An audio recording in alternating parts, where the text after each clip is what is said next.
তৃণমূল পরিচালিত মেখলিগঞ্জ পৌরসভার চেয়ারম্যানের বিরুদ্ধে অনাস্থা আনলেন 7 জন কাউন্সিলর। শনিবার এই খবর চাউর হতেই গুঞ্জন ছড়িয়ে পড়ে মেখলিগঞ্জ শহর জুড়ে। উল্লেখ্য 9টি আসন বিশিষ্ট মেখলিগঞ্জ পৌরসভায় সব আসনেই জয়ী হয়েছিল তৃণমূল। তবে হঠাৎ করে চেয়ারম্যানের বিরুদ্ধে যে অনাস্থা আনা হয়েছে তাতে তৃণমূলের দলীয় কোন্দলের বিষয়টি রাজনৈতিকভাবে সাধারণ মানুষকে ভাবাচ্ছে। বিরোধীরা রীতিমতো আক্রমণ শুরু করেছে তৃণমূল কাউন্সিলরদের। তাদের অভিযোগ, স্বচ্ছভাবে চেয়ারম্যান পৌরসভা চালাতে গিয়ে কাটমানি খেতে পাচ্ছে না, সেই কাটমানি খেতেই চেয়ারম্যানকে সরানোর চক্রান্ত চলছে।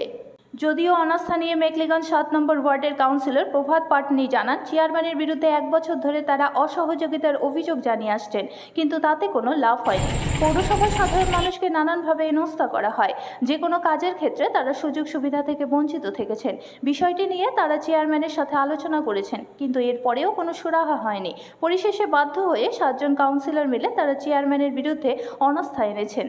যদিও বিষয়টি নিয়ে চেয়ারম্যান কেশবচন্দ্র দাস জানান, যে কোনো বিষয় নিয়ে অভিযোগ থাকতেই পারে, সেক্ষেত্রে আলোচনা করে সিদ্ধান্ত নিয়ে কাজ করা হয়। আমি কাউন্সিলরদের সাথে আলোচনা করার জন্য ডাক দিয়েছি, কিন্তু তারা সাড়া দেয়নি। বিষয়টি দলের উচ্চ নেতৃত্বকে জানানো হয়েছে। এখন তারা যা সিদ্ধান্ত নেবে সেভাবেই কাজ হবে।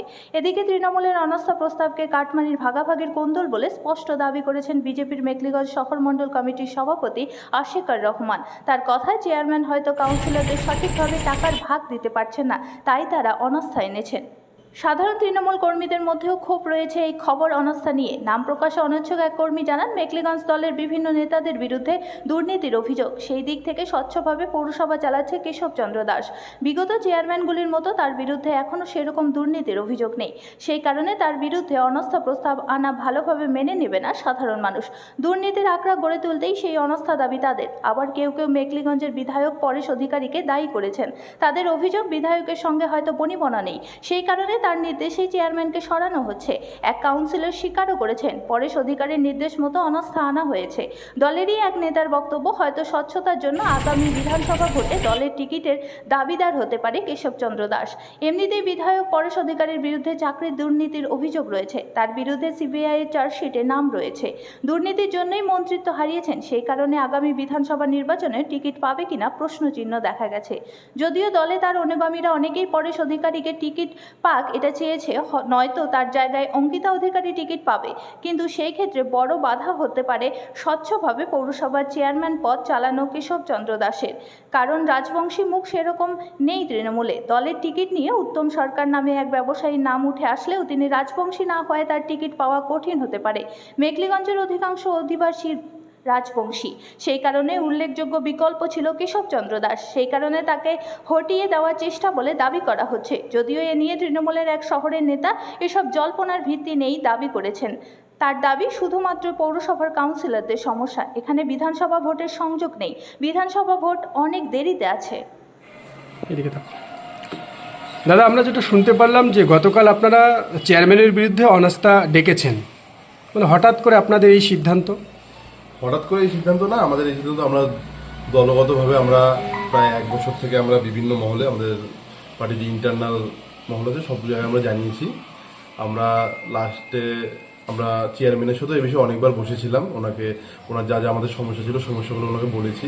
তো সমস্যাগুলো বলার পরেও আমাদের কোনো সমাধান হয়নি বা কোনো পজিটিভ আমরা রেসপন্স পাইনি। এর জন্য আমরা শেষে বাধ্য হলাম যে আমাদের এই পদক্ষেপ নিতে। আচ্ছা, কি কি সমস্যা হয়েছিল আপনাদের?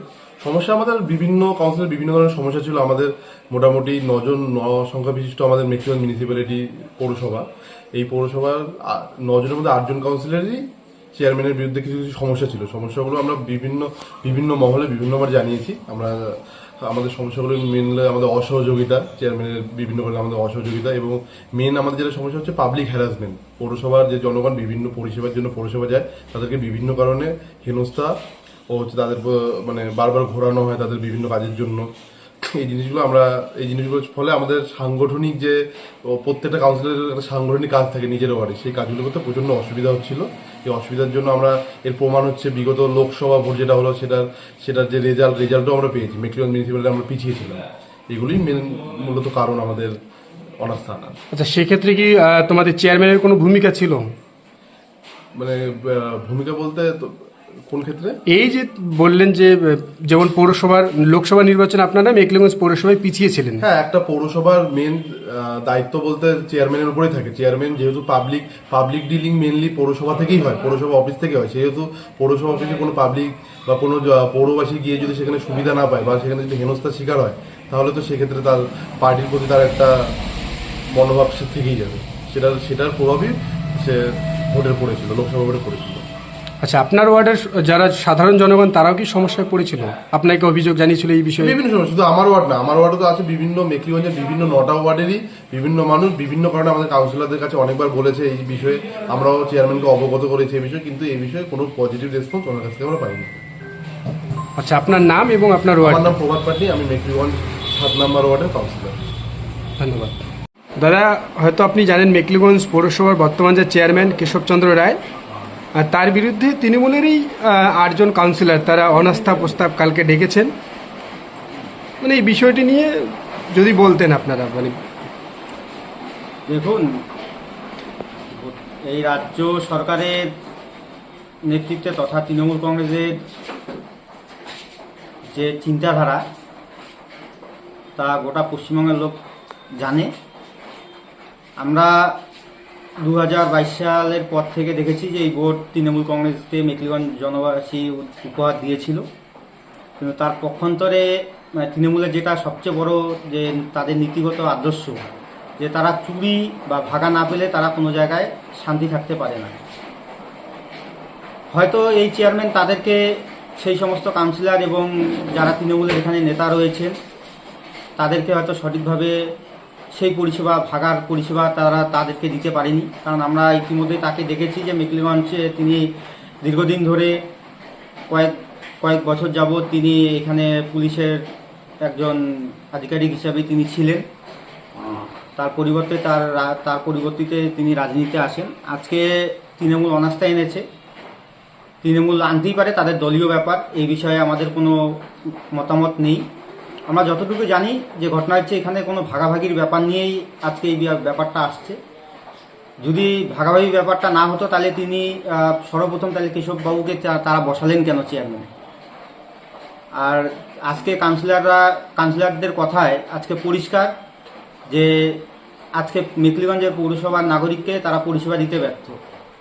এটা বিজেপির অভিযোগ না, বিজেপি অনেক আগেই এই অভিযোগটা করেছিল। তার ফলস্বরূপ আপনারা 2024 সালের লোকসভা নির্বাচনে দেখেছেন। আর যেটা মেন বিষয় যে তৃণমূল কংগ্রেসের এখানে হচ্ছে সবচেয়ে বড় হচ্ছে এখানে একটা তাদের কামাই করে খাওয়ার, যারা যত উপার্জন করে দিতে পারবে চেয়ারে বসে তাদের স্থানেই সর্বময় হবে। এটা আবার প্রমাণিত হলো মেকলিগঞ্জের এই মানে সিদ্ধান্তের পরিপ্রেক্ষিতে। আপনার নাম? আমার নাম আশিকা রহমান, আমি মেকলিগঞ্জ শহর মণ্ডল কমিটির সভাপতি। একদম।